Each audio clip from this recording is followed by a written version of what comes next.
ଚାଷ ହେଉଛି ଚାଷୀ ପରିବାରଙ୍କ ପାଇଁ ଏକ ଭାତ ହାଣ୍ଡି ସଦୃଶ୍ୟ।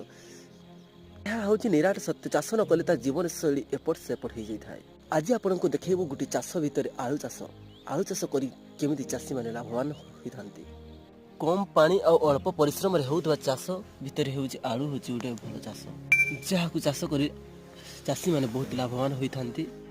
ଏହି ଚାଷରେ ଚାଷୀଙ୍କୁ ଅଳ୍ପ ଟଙ୍କା ଖର୍ଚ୍ଚ କରିବାକୁ ପଡ଼ିଥାଏ ଆଉ ପରିଶ୍ରମ ମଧ୍ୟ କମ୍ କରିବାକୁ ପଡ଼ିଥାଏ।